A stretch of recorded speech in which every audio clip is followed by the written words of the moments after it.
kapatid.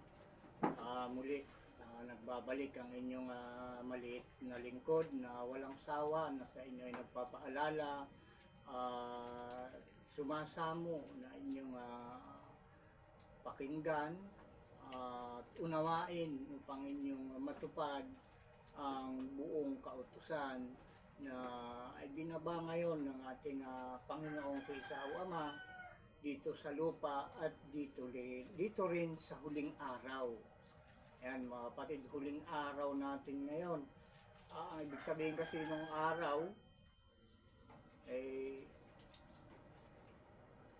huling panahon, yun yung ikatlong araw, 1,000 taon yun mga kapatid. Yung araw na sinasabi ng ating Panginoong si Isaw Ama. 1,000 taon, ang isang araw sa Panginoon na 1,000 taon sa atin. Kaya tayo ay tapos na yung 2 araw, paulit-ulit natin binabanggit ito sa ating mga nakaraang mensahe sa inyo mga kapatid. Medyo natagalan tayo na hindi nakapaghatid sa inyo ng mensahe. At dahil yun din sa kagustuhan ng ating Panginoong si Isa. At ganun nga mga kapatid, ako ay inutusan lang ng ating Panginoong si Isa kung anong dapat sabihin at kung ano ang dapat gawin o ipakita sa buong sanglibutan.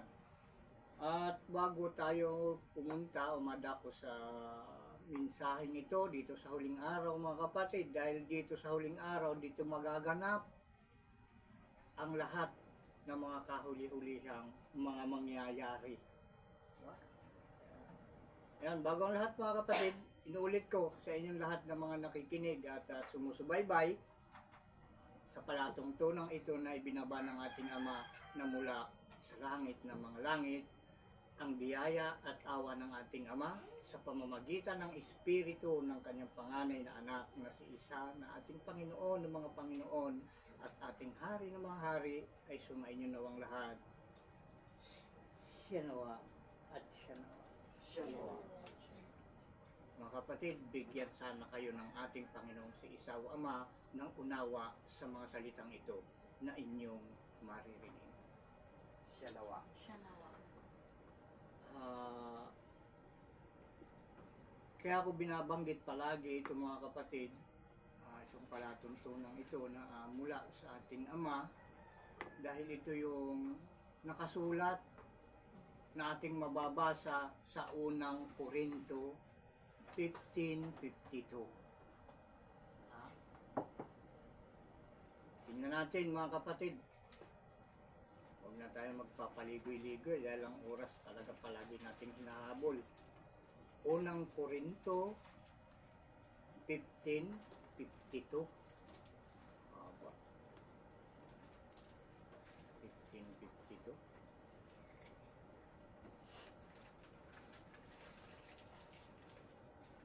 Ayan, kuhan na natin.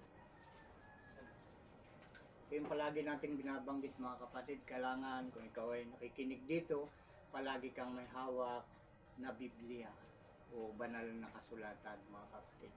Ano mang klase ng Biblia na nasa inyo, kung ito ay ang Biblia ang tatak o itong ganito, magandang balita Biblia, halos walang pinagkaiba mga kapatid. At kung meron mang pagkakaiba, itanong nyo lang sa akin kung ano yung talagang tunay doon. Ito yung ating mababasa mga kapatid patungkol sa lahat ng ating pinag-uusapan dito sa programang ito ng ating Panginoong si Isaw Ama. Hindi ko ito programa mga kapatid. Programa ito ng ating Panginoong si Isaw Ama. Dahil hindi ako marunong magprograma. Ginaguide lang niya ako ay kanyang inaalalayan para magawa ko ito. Pag hiniwalayan ako ng aking Panginoong si Isaw Ama sa pamamagitan ng kanyang Espiritong Santo, ay hindi ko ito magagawa mga kapatid. Dahil inuulit ko, Wala po akong kakayanan na ito ay gawin. Kundi ang ating Panginoong si Isa o Ama ang nag-uudyok o umaalalay sa akin upang ito ay magawa ko, kapatid. Mga nakikinig. Itong mga salitang naririnig nyo sa akin ay kagaya ng nakasulat sa unang Korinto 15:52. Basahin natin mga kapatid. Sa isang sandali, sa isang kisap mata, sa huling pagtunog ng pakakak, sapagkat tutunog ang pakakak at ang mga patay ay mga bubuhay na maguli na walang kasiraan at tayo'y babaguhin. Alam niyo mga kapatid, may bumabangon na bang patay ngayon? Ay naririnig na ninyo yung huling pagtunog. Ito yung huling pagtunog ng pakakak mga kapatid. Ang tunay na patay mga kapatid ay yung nabubuhay na hindi sumusunod sa utos ng ating Ama. Ngayon, kung ikaw ay nabubuhay at narinig mo ang utos ng ating Ama at tinupad mo, ikaw ay nabuhay na mula sa mga patay, mga kapatid. Dahil nandun ang buhay sa pagtupad sa utos ng ating Ama. Pag wala sa iyo ang utos ng ating Ama, hindi mo ginagawa, wala kang buhay sa iyong sarili.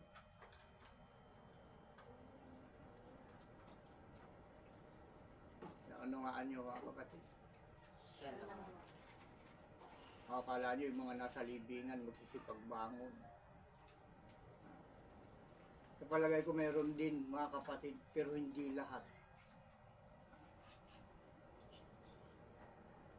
Hindi lahat. Kagaya din ito, nangyayari sa atin ngayon, hindi lahat na nakakarinig ng salita ng ating Ama ito'y paniniwalaan. Meron lang talagang iilan na susunod dito. Kaya ito'y huling pagtunog ng pakakak mga kapatid upang tayong lahat dito sa sanglibutan ay mawarningan. Ano yung pakakak? Yung bang nakakaalam? Ano ibig sabihin pa ng pakakak? Trumpeta, di ba? Tawag doon, trumpeta yun mga kapatid. Nagwawarning. At ang nagwawarning doon yung itinalaga na bantay mga kapatid. Dahil yung bantay ang nakakakita kung sino o ano-ano yung mga dumarating. Kaya pag may dumarating, pinapatunog niya yung trumpeta. Ibig sabihin may dumarating. Kailangan ay maghanda. At ano ang dapat ihanda mga kapatid? Kapag may dumarating. Dalawang bagay ang dapat nating ihanda. Ihanda natin ang ating sarili na tuparin ang utos ng ating Ama. At pag naihanda natin yun, ang pangalawa mga kapatid, naghahandog na tayo sa ating Ama. Yung paghahandog at pagtupad sa utos. Yung pagtupad ay siya yung paghahandog mga kapatid. Kaya dalawang bagay ang mangyayari. Upang tayo nga ay huwag madamay sa pagsunog na mangyayari dito sa sanglibutan mga kapatid. Tandaan nyo mabuti itong versikulo at kapitulo at versikulong ito mga kapatid. Unang Korinto 15:52. Ulitin natin. Sa isang sandali. Sandali lang ito mga kapatid na mangyayari. Dahil yung isang araw sa ating Ama ay 1,000 sa atin. Kaya yung 1,000 taon sa atin, sandali lang yon sa paningin ng ating Ama. Kaya tinawag dito sa isang sandali, sa isang kisap mata, sa huling pagtunog ng pakakak. Sapagkat tutunog ang pakakak at ang mga patay ay mga bubuhay. Yun. Yung may pananampalataya na walang gawa, yan ay patay mga kapatid. Kung kayo ay matagal nang nakikinig sa programang ito, alam nyo na ang ibig sabihin nun. Dahil ilang beses nating sinasabi na diyan sa mensaheng yan na binigay natin sa sanglibutan na ang tinatawag ng Ama na patay ay yung hindi tumutupad sa kanyang mga utos. Yun yung mga patay. Ngayon, kung ikaw man ay hindi tumutupad ng kanyang mga utos doon sa mga nagdaang panahon, at ngayon, dito sa pagtunog ng pakakak, dito sa huling panahon na ito yung huling pagtunog ng pakakak, at ikaw ay sumunod, bagaman ikaw ay patay noon, mabubuhay ka mga kapatid ngayon kung iyong tutuparin yung buong kautusan. Kaya mabubuhay ang mga patay, yung mga pananampalatayang walang gawa na patay. Ayun. Kaya kung ikaw ngayon ay gagawin mo, mabubuhay ka mga kapatid. Naunawaan nyo sana ito mga kapatid. Ito yung pagtunog na huli. Yan, yung huling pagtunog ng pakakak, ng trumpeta. Wala nang iba na susunod dito mga kapatid. Dahil huling pagtunog na ito eh. Nandito ang lahat. Pag naniwala ka dito, ayun, mayroon kang proteksyon sa bawat lakad mo. Malalayo ka sa kapahamakan. At sigit sa lahat, pag na-perfect mo, mayroon kang buhay na walang hanggan mga kapatid. Dahil yan ang dakilang pangako ng ating buhay na walang hanggan. Ang bibigyan lang naman ng ganun ay yung sumusunod ng walang bulong-bulong sa kanyang buong kautusan. Dahil doon natutuwa ang ating Ama sa mga masunurin. Yun yung mga dapat bigyan ng buhay na walang hanggan. Dahil masunurin sila sa lahat ng ipinag-uutos ng ating Ama. Kaya bibigyan sila ng buhay na walang hanggan.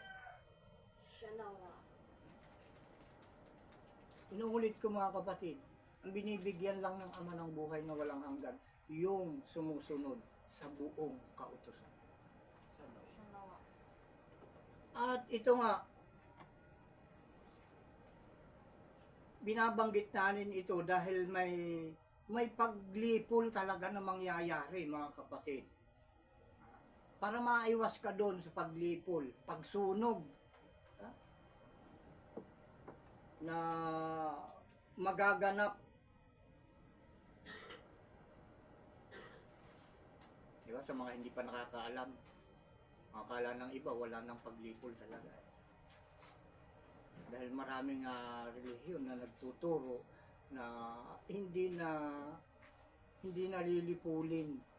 Wala na yung paglipol, wala, dahil mananatili na yung lupa. Mananatili na ang sanglibutan. Pero tandaan yung mabuti mga kapatid.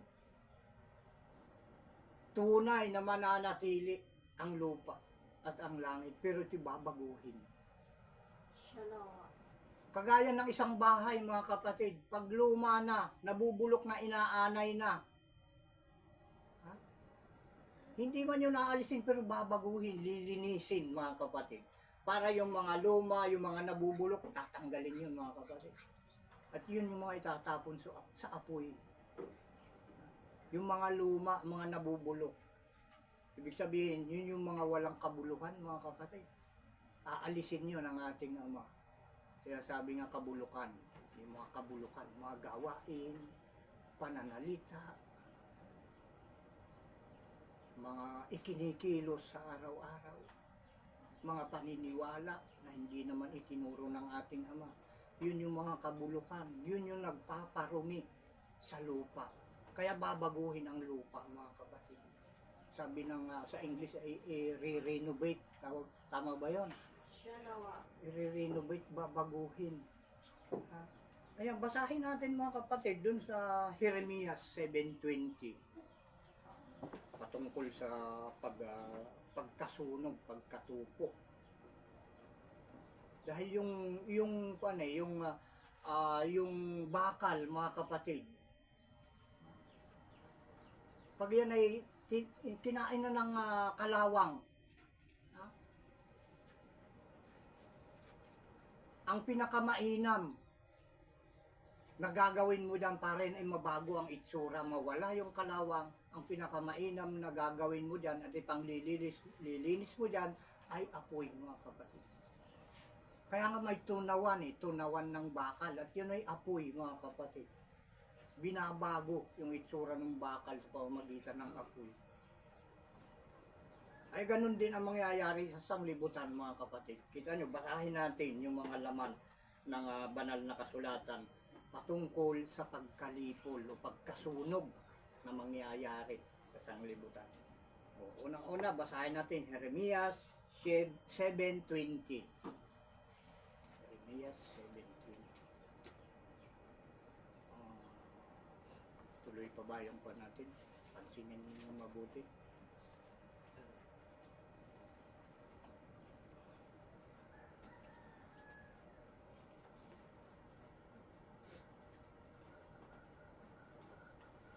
Kuha nyo na.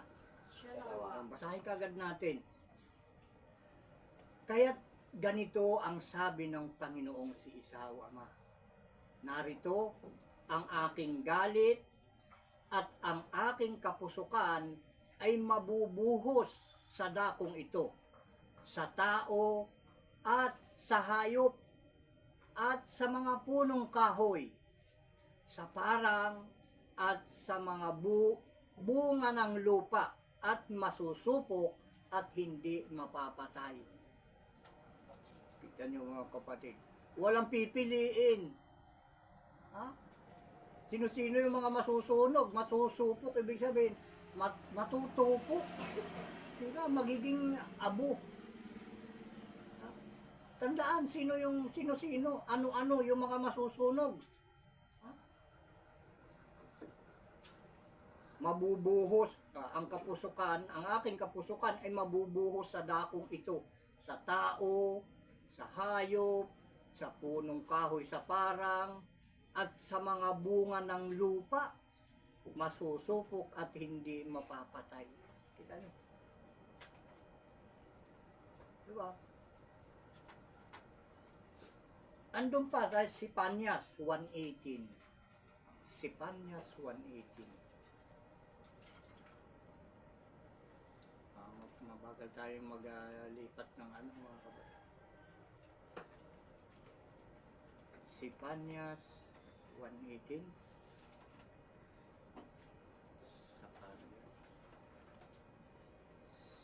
Sipanyas 1:18.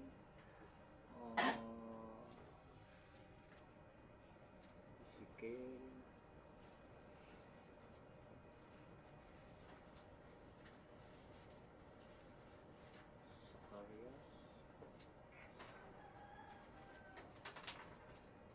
Hindi ko mapagip kaagad. Sino nakakuha na? Tunahan po ng nauuna lang po ang mahaba.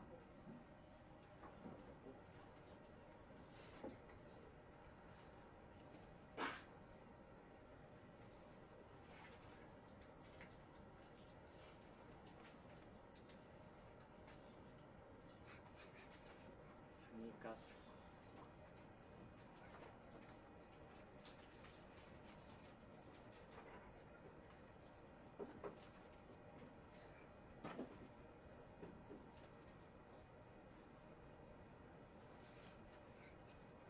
Ayun. Dapat pala may taga-buklat tayo, mga kapatid. Mahina kasi yung natin. Pang-amoy. Sipanyas 1:18. Ito. Dito tayo nabubos ng oras sa pagtagal ng buklat. Kita nyo, mga kapatid, kaya ko ito binabanggit na huling pagtunog ng pakakak. Dahil sa akin nyo lang ito maririnig. Nag-iisa at huling sugo. Doon nagmumula ang huling pagtunog ng pakakak, mga kapatid.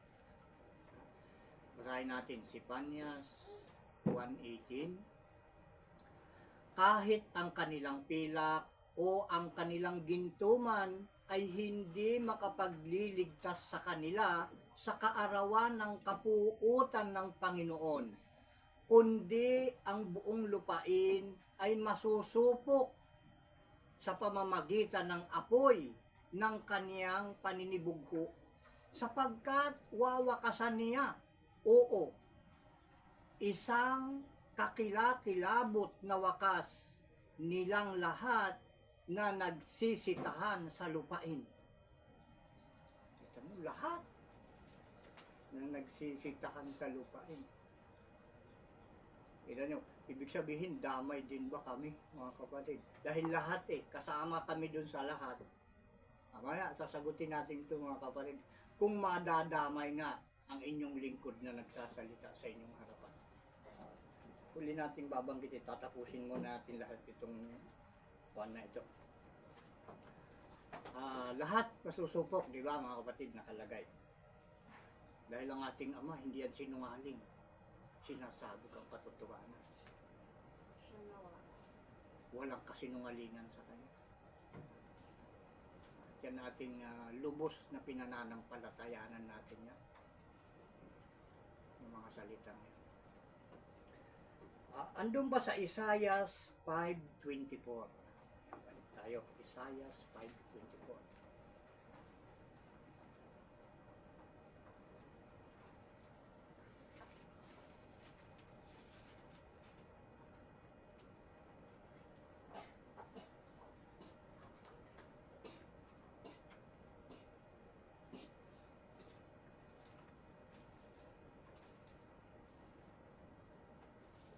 Yan, kuha nyo na. Siya nawa. Isaiah 5:24, basahin na naman natin to. Kaya't kung paano ang liyab ng apoy ay pumupugnaw ng pinagputulan ng trigo, at kung paano ang tuyong damo ay nasusupok sa alab, gayon magiging gaya ng kabulukan ang kanilang ugat, at ang kanilang bulaklak ay iilang lang na gaya ng alabok, sapagkat kanilang itinakwil ang kautusan ng Panginoon na mga hukbo at hinamak ang salita ng banal ng Israel. Ang banal ng Israel ay yung mga utos ng ating Panginoon si Isawa. Yun ang banal noon, panahon na yun, sa Israel, mga kapatid. Pero ngayon, ay banal na ito ng buong sanglibutan, mga kapatid, hindi lang ng Israel, ng buong sanglibutan. Ito yung nangingibabaw sa lahat, mga kapatid. Ayan, kita nyo, pagkasupok na naman sa apoy, pagkatupok nating binasa sa Isaiah 5:24. At nandun din sa ikalawang Pedro 3:10. Ikalawang Pedro 3:10. Medyo madaling hanapin ito. Pedro, dalawang Pedro 3:10.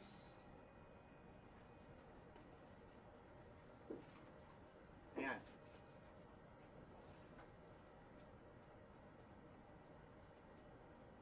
Basahin na natin, mga kapatid, kung inyo nang nakuha. Siya nawa. O ikalawang Pedro 3:10. Datapat darating ang araw ng Panginoon na gaya ng magnanakaw. Ayan. Pero bago dumating yung magnanakaw, may itinalagang bantay, mga kapatid. Makikita ng magnanakaw ay ng bantay yung magnanakaw. Diba? Kahit sa panahon nga natin ngayon, yung mga bantay, pinapatay ng mga magnanakaw. Diba?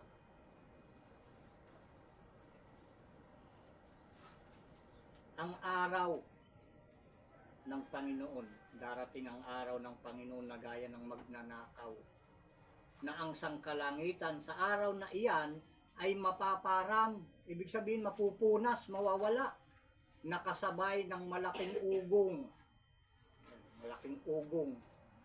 Tunog yun nga, tunog ng pakaka. At ang mga bagay sa langit ay mapupugnaw sa matinding init. At ang lupa at ang mga gawang nasa lupa ay pawang masusunog. Diba? Malinaw, mga kapatid.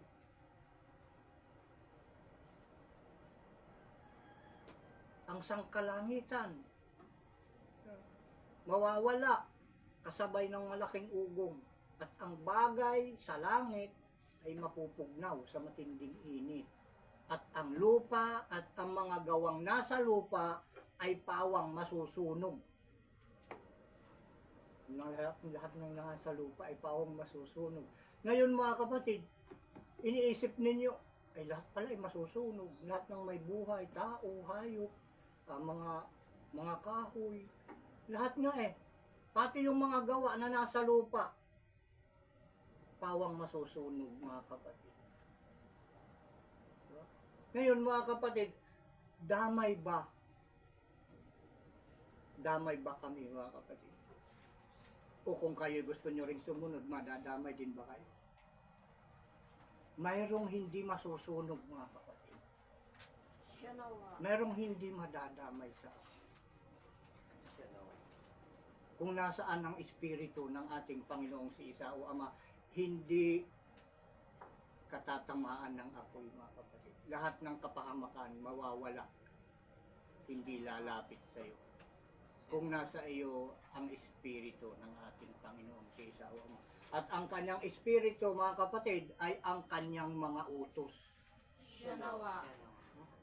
Kita nyo, basahin natin doon sa Isaiah 43, 1 hanggang 7. Kita nyo, ito yung hindi mga masusunog. Isaiah 43, 1 hanggang 7.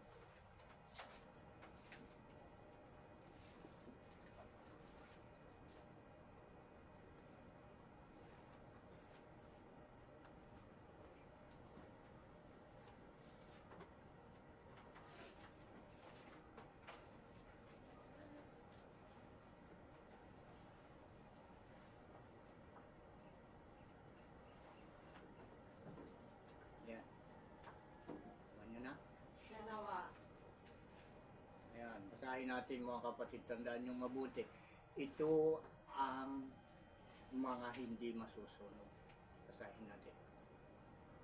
Isaiah 43, 1 hanggang 7. Ngunit ngayon ganito ang sabi ng Panginoon na lumalang sa iyo, O Jacob, at nag-anyo sa iyo, O Israel. Ay isipin nyo mga kapatid, yung palang Jacob lang at Israel lang pala ang pinagsasabihan ng ganito. Alam nyo, direktang sinasabi ko sa inyo mga kapatid, ang Jacob at Israel ay iisa. Pag sinabing, dahil si Jacob ay pinalitan ng pangalang Israel, mga kapatid, nung siya ay hindi bumitaw sa anghel. Kaya yung hindi bumitaw dahil gustong siya ay mabasbasan. Kagaya din natin mga kapatid, kapag narinig natin ang utos, dumating sa atin ang utos ng ating Ama, yakapin natin, huwag tayong bumitaw.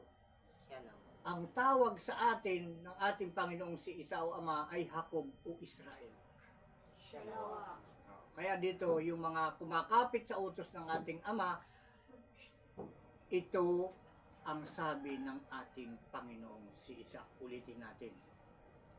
Ngunit ngayon ganito ang sabi ng Panginoon na lumalang sa iyo, O Jacob, at nag-anyo sa iyo, O Israel. Si Jacob kasi binago ng ating Panginoong si Isa o Ama nung yumakap sa kanya. Ang ipinangalan sa kanya ay Israel. Kaya Jacob, at nag-anyo sa iyo, O Israel. Ikaw ay huwag matakot, sapagkat tinubos kita. Tinawag kita sa iyong pangalan, ikaw ay akin. Yung kumakapit at hindi bumibitaw sa utos ng ating Ama. Sabi ng ating Ama, ikaw ay akin. Jacob at Israel.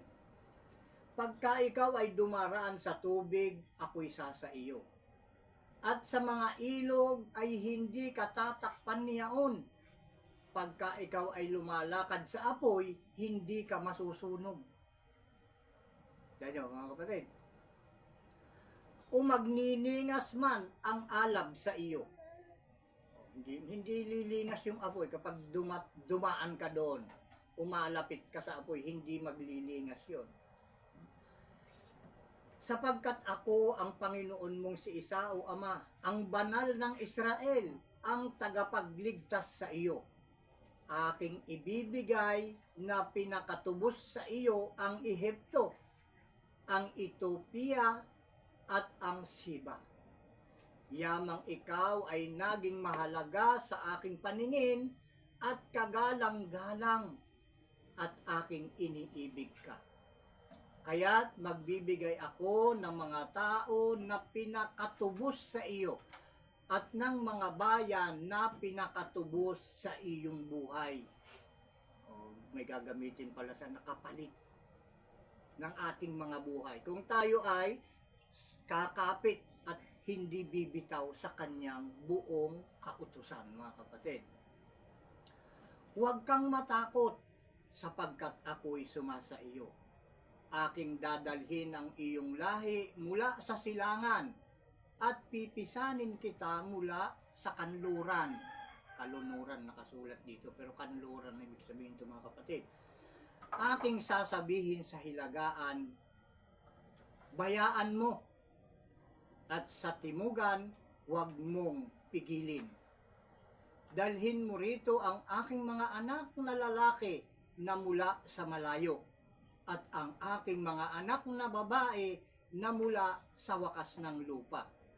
Bawat tinatawag sa aking pangalan at yaong aking nilikha ay sa aking kaluwalhatian, yaong aking inanyuan, oo, yaong aking ginawa. Shalawa. Yung tinatawag sa kanyang pangalan. Kaya lahat ng tinatawag sa pangalan ng ating Panginoon na isa o Ama, may tatak sa ulo, mga kapatid. Shalawa. Yun yung mga tinatawag, hindi yun madadamay sa pagsunog, mga kapatid. Dahil itong talatang ito na ating binasa ang nagpapatunay, mga kapatid. Kaya sinabi nga na sa atin na maglagay ka ng tanda sa noo at sa kanang kamay ng mga sumusunod at mga nagbubuntong hininga dahil sa mga kasamaan na nangyayari, mga kapatid. Yan ay isang napakalaking clue, umalinaw na patutuo na kung sino yung maliligtas. Hindi yung sabihin nilang ng iba na pag hindi ka pumasok sa relihiyong ito ay hindi ka maliligtas. Magbigay kayo mga nangangaral ng ganon, ng talata sa Biblia na nagpapatunay nga na ang inyong relihiyon ang makapagliligtas sa apoy, mga kapatid. Kaya dito, sana ito inyong naunawaan, mga kapatid. At bakit? Yun yung isang malaking tanong, bakit susunugin ng Ama ang lupa?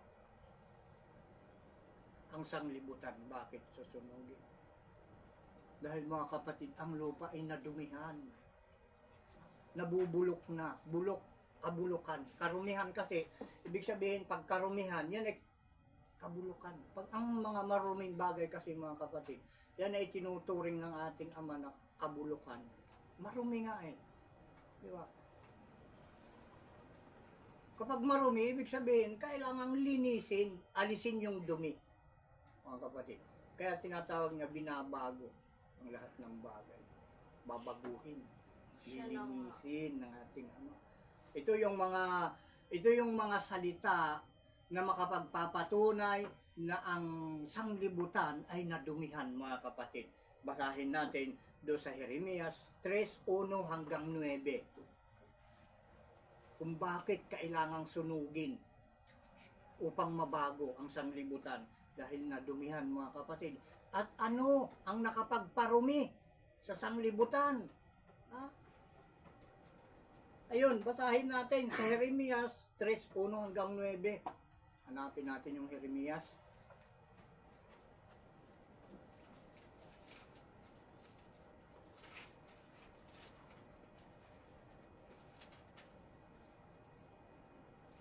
Okay.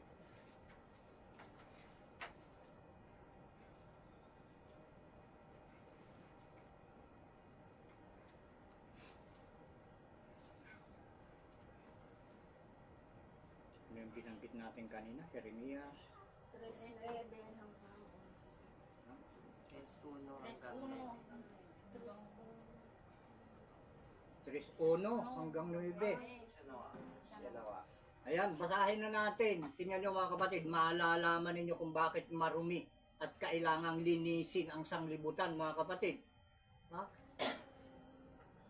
Ayun, pamagat. May pamagat pa pala ito mga kapatid. Ang pamagat ay, Ang pagtitiis ng Panginoon sa kanilang kasalanan. kita nyo mga kapatid, ito pala yung matagal nang tinitiis ng ating Panginoong si Isao Ama na mga kasalanan na ginagawa dito sa sanglibutan. Ang kasalanan mga kapatid kasi, yan ay masahol pa sa karumihan. Kasalanan eh. Dahil yung dumi kasi, yan na hindi mo pwedeng parusahan yung dumi. Yung gumagawa ng dumi, yun yung dapat parusahan mga kapatid. Dahil yung dumi, walang malay yan eh. Yung dumi. Kailangan mo lang linisin. Pwede mo bang parusahan yung dumi? Diba? Yung gumagawa ng kadumihan mga kapatid, yun yung dapat alisin. Kaya basahin natin para malinaw. Jeremias 3:1 hanggang 9. Kaya basahin natin. Kanilang sinabi, kung ihiwalay ng lalaki ang kanyang asawa at siya'y humiwalay sa kanya at mapa sa ibang lalaki, babalik pa baga uli ang lalaki sa kanya? Hindi baga lubos na nadumhan ang lupaing yaon? Tingnan niyo, yung palang yung palang babae na ihiwalay ng lalaki at yung babae ay nakipag-asawa sa ibang lalaki, samantalang yung kanyang asawa na lalaki na inihiwalay siya ay buhay pa rin at nakipag-asawa sa iba yung babae, yun na isang gawaing karumihan mga kapatid. At ang lupain, nadudumihan yung lupain dahil sa gawaing yon mga kapatid. Yun, isang gawain na yun ng karumihan. Ay buhay pa yung asawa, ay nakipag-asawa na ng iba. Ayun ni karumihan. Nakasulat, malinaw mga kapatid. Ulit-ulitin nyo itong basahin mamaya pag natapos tayo. Kung ito nga ay tapat at totoo. Itong karumihan na to. Ituloy natin. Hindi baga lubos na nadumihan ang lupain niyaon, ngunit ikaw ay nagpatutot sa maraming nangingibig. Gayon may, manumbalik ka uli sa akin, sabi ng Panginoon. Diba? Kung ikaw man daw ay nung unang panahon, ay marami kang mga pangangalunya na nagawa, ngayon ay narinig niyo ang tunog ng huling tunog nitong pakakak na ito, ay huwag nyo nang gawin yun. Ang gawin ninyo kung ano yung naririnig nyo rito na dapat gawin na ipinag-uutos ng ating Ama na lumalabas sa bibig ng huling sugo, yun ang inyo nang gawin mga kapatid. Yun yung isang paraan ng pagbalik sa ating Ama. Manumbalik tayo sa Kanya. Sa pamamagitan ng pagsunod natin sa buong kautusan mga kapatid. At ito ay dito nyo lang malalaman. Kaya kung sino nakakaalam nitong programang ito, ipamahagi nyo mga kapatid. Dahil ito ang buong katungkulan ng mga nakakaalam ng programang ito. Pag hindi nyo ito pinamahagi, sinasabi ko sa inyo, magkakaroon ng problema sa pamumuhay ninyo.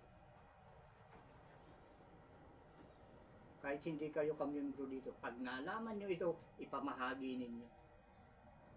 Ikalat ninyo, ipamalita ninyo ito mga kapatid. Dahil yan ang gusto ng ating Ama na mangyari. Kahit sa papaanong paraan, sa ganoong kaliit na paraan, ay mayroon kang matupad na isasabili ng ating Ama. Na ituro ito sa buong sanglibutan. Ayan. Kahit pa paano, meron kang matupad na utos sa pamagitan lang ng pagpasa mo ng mga bidyong ito mga kapatid. Ayan. Ayan. Bili ng ating Ama. Manumbalik ka kahit anong nagawa mong kasalanan. Ngayon, at narinig mo at nalaman mo ang programang ito ng ating Ama, lumapit ka dito, sumunod ka sa lahat ng palatuntunan ng ating Ama na nandito, mawawala ang lahat ng iyong kasalanan. Shalawa.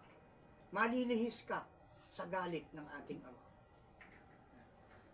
Number 2, imulat mo ang iyong mga mata sa mga luwal na kaitaasan at itingin mo. At tingnan mo saan hindi ka nasipingan. Sa tabi ng lansangan, ng mga lansangan, ay naghihintay ka sa kanila. Tama ba? Shalawa. Gaya ng taga-ibang Arabia. Taga-Arabia. Sa ilang at iyong dinumhan ang lupain ng iyong mga pakikiapid at ng iyong kasamaan. Ayun pala yung isang nagpaparumi sa lupain mga kapatid. Yung pangangalon niya, pakikiapid. Ayun, yung isang nagpaparumi. Kaya't ang ambon ay napigil at hindi nagkaroon ng huling ulan. Gayon man may noo ka ng isang patutot. Ikaw ay tumakwil na mapahiya. Yun, mapapahiya pala yung mga ganun, mga kapatid. Hindi ka ba dadaing mula sa panahong ito sa akin, Ama ko? Yun. Ito yung tunay na pagtawag sa ating Ama ko o Ama ko. Hindi yung ama lang, mga kapatid, hindi ka papakinggan. Pag ama lang ang tawag sa iyo. Ikaw ang patnubay ng aking kabataan. Kaniya bagang iingatan ang kaniyang galit magpakailanman. Kanya bagang iingatan hanggang sa kawakasan. Narito, ikaw ay nagsalita at gumawa ng mga masamang bagay at sinunod mo ang iyong ibig. Bukod dito'y sinabi sa akin ng Panginoon, sa kaarawan ni Hosias na hari, iyo bagang nakita ang ginawa ng tumalikod na Israel? Siya yumaon sa bawat mataas na bundok at sa ilalim ng bawat sariwang punong kahoy at doon siya nagpatutot. Maraming nangangalon niya pala sa ilalim ng punong kahoy. At aking sinabi, pagkatapos na magawa niya ang lahat na bagay na ito, siya'y babalik sa akin, ngunit hindi siya bumalik. At nakita ng taksil niyang kapatid na Huda. Biruin mo sa kabila ng napakarami nating nagawang pagkakamali sa ating Ama, ito yung pagtunog ng huling pakaka, kailangan manumbalik. Ito na yung huling oras mga kapatid, manumbalik. Manumbalik na tayo. O kayong lahat nakakarinig dito sa programang ito. Dahil ito na nga yung salita ng ating Panginoong si Isao Ama na kanyang pagtitiis. Yung pamagat dito, ang pagtitiis ng Panginoon sa kanilang kasalanan. Kaya nag-aakit siya ngayon, inaakit niya ang lahat, nagpapahinuhod sa atin na manumbalik. At ito nga yung daan patungo sa Kanya, sa ating Panginoong si Isa o Ama. Kaya lumapit na kayo mga kapatid. Huwag kayong magpatumpit-tumpit pa. Kung gusto nyong mabuhay pa, mga kapatid. Dahil ang paglikol talagang andyan, nakatutok na sa sanglibutan talaga. At napakalapit ng bumagsak. Ay sabihin niyo, walang nakakaalam. Sasabihin na naman yung mga mapanghimagsik. Ay huwag kayong maniwala dyan sa sinasabi niyo. Walang nakakaalam kung kailan. Di ba?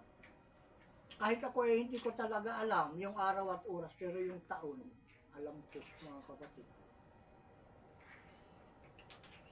Dahil yun yung nakasulat, araw at oras walang nakakaalam.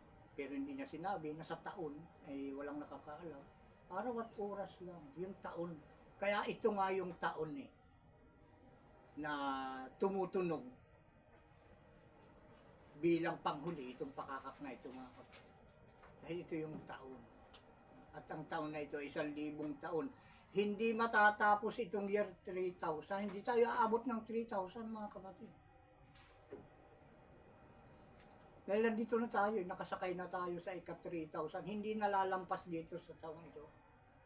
Yung 1,000 taon na ito. Yung 2,000 taon tapos na 2,000 plus na ngayon Diba?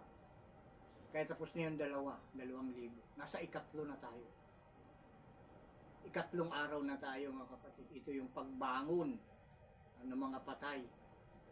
Ito yung pagbangon, pagtayo ng mga utos ng ating Ama.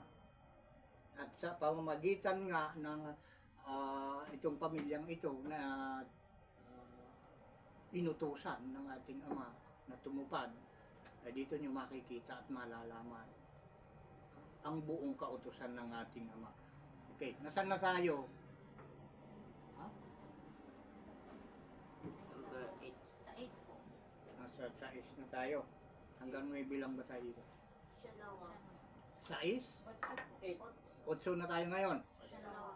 At aking nakita nang dahil dito sa pangalunya ng tumalikod na Israel, akin siyang pinalayas at binigyan ko siya ng sulat ng paghihiwalay. Alam niyo yung sulat ng paghihiwalay mga kapatid? Yun yung 10 utos. Humiwalay tayo sa lahat ng kabulukan. Sumunod tayo sa kanyang buong kautusan. Yun yung sulat ng paghihiwalay. Yung malaman natin kung ano yung mabuti at masama. At ang lahat ng mabuti ay yung lahat na pinag-uutos ng ating Ama. Yun yung pagkakaalam natin ng kinalulugdan ng ating Ama. Binigyan ko siya ng sulat ng paghihiwalay. Humiwalay tayo ng kasamaan. Humiwalay tayo na doon. Gayon may hindi natakot ang taksil niyang kapatid na si Huda, kundi siya man ay yumaon at nagpatutot. Diba? Yung Huda kasi, yung Israel, kita nyo hanggang ngayon. Diba? Maraming mga Israel, taga-Israel sumasambay sa Diyos-Diyosan. Mga pagpapatutot yun, ang tawag doon. Sumasamba sa iba. Sa hindi gumawa ng langit at lupa. Ayun ay isang uri ng pinakamataas na uri ng pagpapatutot yun mga kapatid. Dahil sinabi kong mas mataas, kung inyong nalalaman yung kasaysayan ni Haring Salomon, nag-asawa siya ng 1,000, ay 700, tapos may kabit siya na 300, 300 yung kabit niya, bali siya 1,000 yung kanyang naging kasiping. O sa kabila nun ay hindi pa siya pinaparusahan ng Ama. Pinarusahan lang siya nung sumunod na siya at sumamba sa mga Diyos-Diyosan ng kanyang mga asawa. Kaya mas malala kaysa sa pangangalon niya, yun yung pagsamba sa Diyos-Diyosan, mga kapatid. Ituloy na natin. Hindi humiwalay, kundi siya man ay yumaon na nagpatutot. At nangyari sa walang kabuluhan niyang pagsamba sa Diyos-Diyosan na ang lupain ay narumihan, ay siya'y sumamba sa pamamagitan ng mga bato at ng mga kahoy. Kita nyo, yung palang nagpapadumi sa lupa ay yung mga pangangalunya, mga kapatid, at pagsamba sa mga Diyos-Diyosan. Di ba? Malinaw. Siya nawa. Nating nabasa. Kaya pala yung lupa ay lilipulin lahat. Pero tandaan nyo, mayroong pasubali dito ang banal na kasulatan na mayroong hindi masusunog sa apoy. Ha? Yun yung mga natatangi. Iilan lang yun, mga kapatid. At sana makabilang kayo, 144,000 yun, mga kapatid. Sana makabilang kayo doon, kayong mga nakikinig sa palatuntunan ito. Yun yung hinahanap ng ating Ama na pinapahanap niya sa atin. 144,000. Nasaan na kaya sila, mga kapatid? Ilan pa lang kami, mga kapatid. Nabibilang pa lang kami ng bata ngayon. Kaya ba, bilahin tayo ng bata? Hindi pa, no? Ay lampas na. Ay lampas na ng 10 eh. Hanggang 10 lang alam ng mga bata. Siya nawa. At ito nga, sana nakarating sa inyo ang pangunawa, mga kapatid.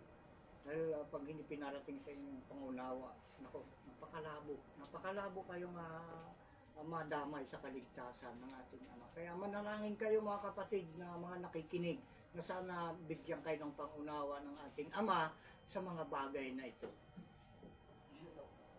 Siya nawa. Dahil hindi lahat na nakikinig dito ay ito'y nauunawaan. Yun ang isa pinakadakilang bagay na dapat nating hilingin sa ating Ama, yung pangunawa sa kanyang mga salita. Siya nawa. Andito pa may mahaba pa dito na tayong babasahin, Levitico 18:1 hanggang 30. Ito pa yung mga kasalanan. Ngayon, wag na nating anuhin. Basahin ng sagad. Ang babasahin lang natin ay 5, 25 at 27. Levitico 5, 25 at 27. Ito niyo, basahin natin. Atin munang hanapin. Hindi na natin mabasa kung hindi pa natin makita. Hanapin muna natin para natin mabasa. Levitico.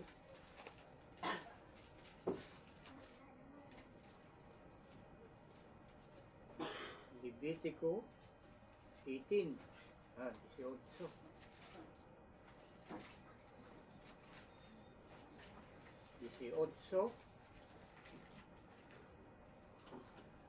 5. Ito na lang mga babasahin natin, mga kapatid. 5.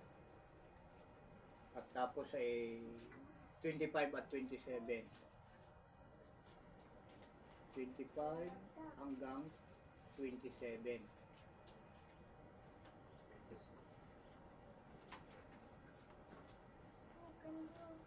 Pakuha nyo na. Siya nawa. Ayan, basahin natin. Levitico 18:5. Pagkatapos yung 5, 25 at hanggang 27 na tayo.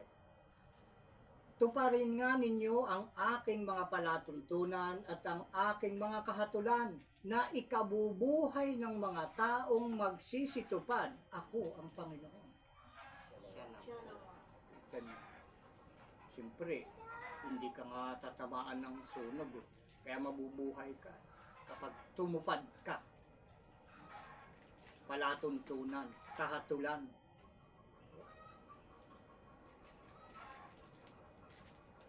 Buong kahatulan upang mabuhay. Ando sa 25, 26 hanggang 27. At nadumhan ang lupain, kaya't aking dinalaw ang kasamaang iyan. Diyan. At ang lupain din ang magluluwa sa mga tumatahan diyan. Inyong ang ingatan ng aking mga palatuntunan at ang aking mga kahatulan, at huwag kayong gagawa ng anuman sa mga karumal-dumal na ito, maging ang mga tubo sa lupain o ang mga taga-ibang bayan man na nakikipamayan sa inyo, sapagkat ang lahat ng karumal-dumal na ito ay ginawa ng mga tao sa lupaing iyan na mga una kaysa inyo, at ang lupain ay nadumhan. Kita niyo?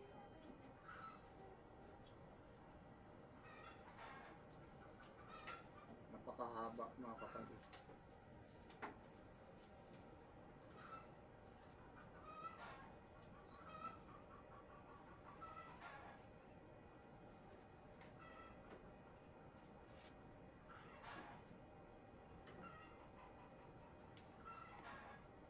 Napakarami. Yung 22 mga kapatid, tandaan nyo ito.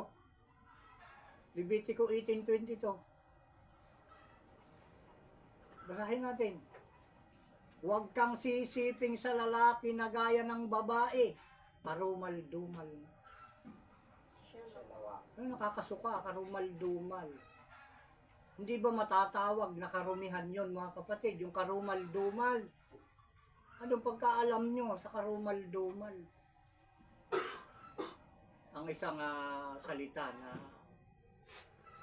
katumbas niyan mga kapatid ay nakakadiri. Diba? Karumal-dumal, nakakadiri. Sabi sa Ilocano, nakararyek. Diba? Karumal-dumal, nakakadiri. Nakararyek. Yan ay maruming bagay mga kapatid. Narugit nga banag daytoy mga kapatid. Kakabsat nga dingdingig. Dati ti may isa nga ako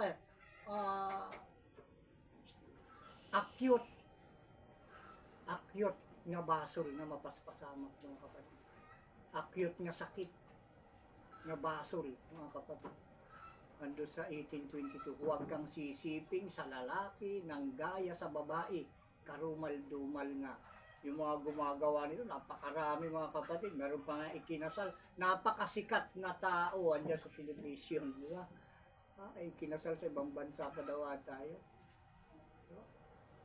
Aba yumaman sa ganitong gawain.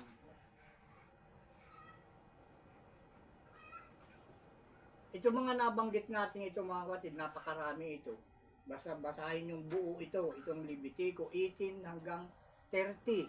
18:1 hanggang 30. Ito yung nagpaparumi sa sanglibutan na kinakailangang linisin ng ating Ama sa pamamagitan ng apoy.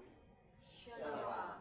Hanggang dyan lang muna mga kapatid, itong mensahe na ating ipinarating sa inyo at sana naunawaan ng lahat ng nakarinig. At gaya ng dati mga kapatid, sa lahat sa inyo ng mga nakikinig at sumusubaybay sa programang ito, ang biyaya mula sa ating Ama sa pamamagitan ng Espiritu ng kanyang panganay na anak na si Isa na ating Panginoon ng mga Panginoon at ating Hari ng mga Hari ay sumainyo nawang lahat. Siya nawa at siya nawa. Siya nawa. At ito lang ang ating isa pang masasabi mga kapatid. Panoorin ninyo at pakinggan ang patutuo dahil ito ay kinakailangan sa programang ito mga kapatid. May patutuo kahit sa mga husgado o hukuman kailangan may saksi o magpapatutuo mga kapatid.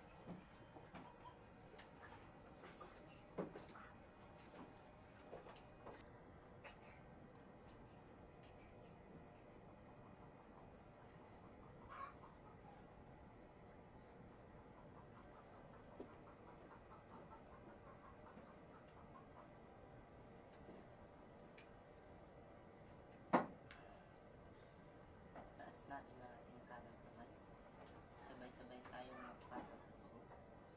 Kami po ay nagpapatotoo at sumasaksi na ang lahat ng mga salita na inyong narinig ay pawang katotohanan at pawang galing sa banal na kasulatan na mula sa bibig ng sanga ng Panginoon na si Isa na anak ng tao na sinugo ngayong huling araw na ang mga salitang lumabas sa kanyang bibig na sinugo ng ating Ama na sa atin ay lumikha at lumikha ng mga bagay na nakikita at hindi nakikita